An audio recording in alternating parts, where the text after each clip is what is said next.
Fantastic. Okay. Excellent. Good morning, everyone. Before I begin, I'd like to acknowledge the traditional owners of the land on which we meet today. I'd also like to pay my respects to elders past and present. So my name is Hamish Charlton, and today I would like to talk to you all about some of the work I've done on glowworm bioluminescence, and specifically the carbon dioxide-induced bioluminescence increase in Arachnocampa larvae. Now, bioluminescence is the emission of visible light by a living organism as a result of a chemical reaction and occurs in a remarkable diversity of organisms spanning terrestrial and marine environments. And through the course of evolution, bioluminescence has been repeatedly reimagined and reinvented across many settings, with an excess of 30 distinct light-producing mechanisms known. And among the arthropods, bioluminescence has been observed in crustaceans and myriapods and insects with functions including sexual communication, aposematic signaling, and prey attraction. In all bioluminescent arthropods, light is produced as the result of the luciferin-luciferase chemical reaction. And here, luciferase enzymes catalyze the oxygenation of luciferins to produce electrically excited compounds and photons of visible light. In glowworms, light is produced by a posterior light organ composed of the modified large diameter distal cells of the Malpighian tubules in association with a tracheal mass.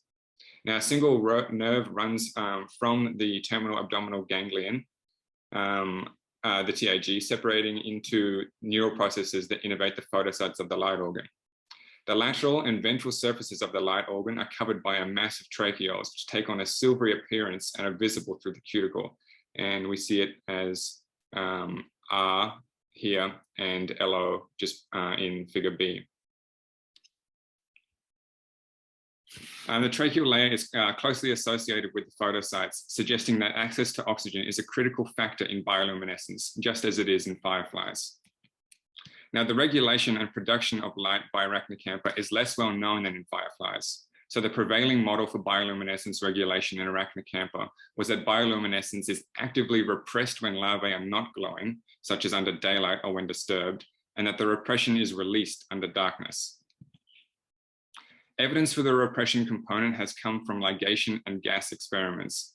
So ligating behind the TAG anterior to the light organ caused the light organ to emit light, and isolated light organs with neural connections removed entirely emitted low levels of light. And this was interpreted as being due to the release of inhibition. In addition to this, anesthetics such as carbon dioxide, ether, and chloroform cause light release in whole larvae. So isolated light organs of Arachnocampa larvae released low light intensity when removed from the body, and then emitted very bright light when carbon dioxide was introduced. More recently, it has been shown that Arachnocampa larvae brighten substantially when exposed to a vibration stimulus. And vibration of whole larvae in containment produced a 7 to 10-fold increase in bioluminescence. So to incorporate this neurally based brightening system, a two-part regulatory system was proposed, with the first part being the bioluminescence inhibiting system that prevents bioluminescence when larvae are exposed to daylight or natural light. And the second part is an acute vibration response, which is mediated via signals from the central nervous system, followed by a return to pre-stimulus levels. So here I'm going to detail some of the work I've done on the physiological regulation of glowworm bioluminescence as part of my PhD program and published in the Journal of Experimental Biology.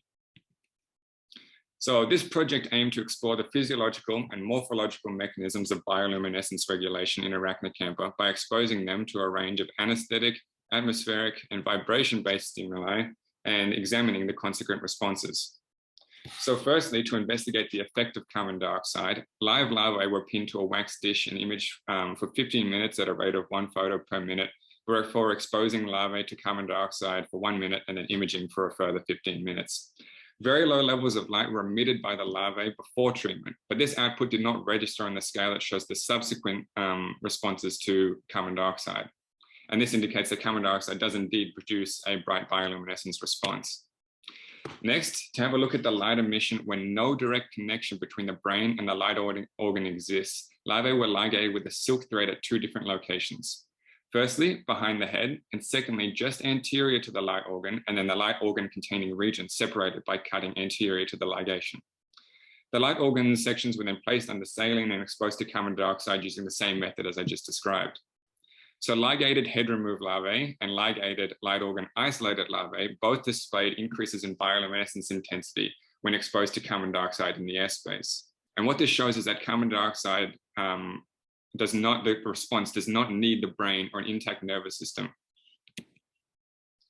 Next, I investigated bioluminescence output in isolated light organs. So when light organs were removed by dissections, they were isolated from the larval body and all contact with the nerves and the main tracheal trunks was removed. Then carbon dioxide was applied in two different forms, these being exposure to carbon dioxide saturated saline or carbon dioxide in the airspace, and both produced an immediate increase in bioluminescence intensity. So these findings began to suggest that the carbon dioxide effect was localized and acts directly on the light organ itself. Next, to definitively determine the location of the carbon dioxide effect, I used a similar approach to the previous set of experiments by using carbon dioxide saturated saline, as we see in figure A, and carbon dioxide in the airspace in figure B to stimulate the light organs. An apparatus was designed to allow the introduction of gas to exclusively the head region or the light organ containing region of the larvae. And when carbon dioxide stimulus was applied to the light organ first, bioluminescence production increased greatly, and no increase occurred when the treatment was applied to the brain. Similarly, when the carbon dioxide was applied to the brain first and then the light organ, bioluminescence intensity increased when the treatment was directed solely to the light organ. Now, these findings begin to cast doubt on the validity of models where neural signals from the brain repress bioluminescence. Now, we know that glow-worm bioluminescence is heavily dependent on a rich source of oxygen. So to investigate this, I combined hypoxic environments and carbon dioxide exposures. And to create hypoxia, I used a nitrogen gas. So firstly, I exposed isolated light organs to nitrogen as a control, and I observed that no bioluminescence was recorded. Then when carbon dioxide, a known stimulant of bioluminescence, was introduced immediately following the nitrogen exposure, again, no bioluminescence was recorded. And the absence of a bioluminescence response was most likely due to the anoxic conditions depriving the light organ of the oxygen necessary for the oxidative bioluminescence reaction to occur. So then this experiment was repeated with the addition of a second carbon dioxide stimulus applied following a 15-minute recovery. And it was thought that the recovery period would facilitate the restoration of the air balance in the tracheal mass and enable a bioluminescence response. However, the isolated light organs did not register any bioluminescent activity when exposed to the second carbon dioxide stimulus, indicating that the isolated light organ is not capable of oxygen recovery. However, when this same treatment series was applied to ligated head-removed larvae, a low response was elicited after the first carbon dioxide exposure, and a much higher bioluminescence level was recorded following the second carbon dioxide exposure. Now, this is very important as it indicates that the connection to the tracheal trunks is essential for bioluminescence and reoxygenation of the light organ. So hypoxia was then further explored by exposing either isolated light organs or ligated head-removed sections of larvae to nitrogen, followed by a recovery time of either 5, 10, or 15 minutes before again being exposed to carbon dioxide.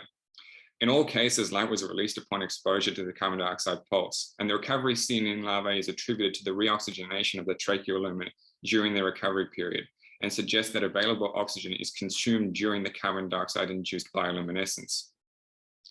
Now, to investigate bioluminescence when the light organ was exposed to alternative anesthetics and whether the carbon dioxide response was due to an anesthetic effect, isolated light organs in saline were exposed to isoflurane, ethyl acetate, and diethyl ether.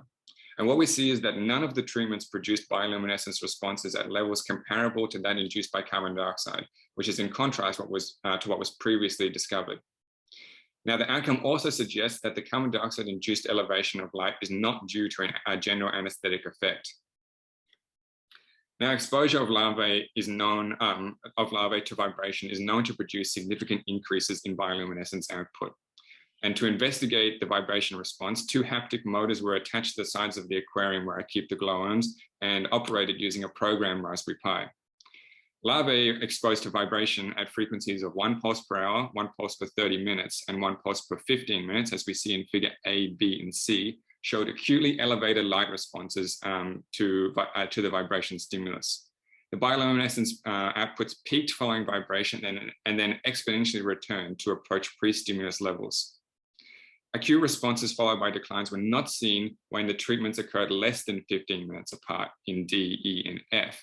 Rather, the larvae displayed elevated levels of bioluminescence without the responses seen when the treatments were more widely spaced. And larvae vibrated at 1 pulse per minute in figure F, recorded the greatest bioluminescence increase. So my findings suggest that the model of light production being suppressed under neural control when it is in the off state should be rejected, owing to firstly the lack of a bioluminescence response when anesthetics other than carbon dioxide were applied to the light organ, and secondly, the fact that carbon dioxide directly affects the light organ itself. And in an effort to further investigate this from a morphological perspective, we produced this video of the light organ showing serial microscopy sections of the individual Malpighian tubules. So the alternative model that I propose is that bioluminescence is activated under neural control during the glowing period, and that a lack of a neural activation produced a switch off during the photophase. An active promotion of the bioluminescence is much easier to reconcile with the vibration-induced elevation of bioluminescence than an inhibition mechanism, because the latter calls upon bioluminescence being switched on by a loss of inhibition, but it also calls upon bioluminescence being increased by an activation mechanism such as the detection of vibration.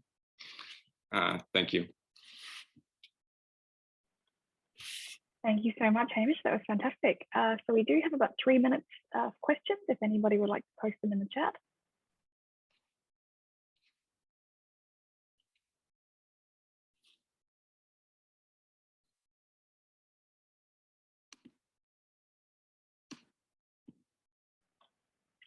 Okay, it looks like you might not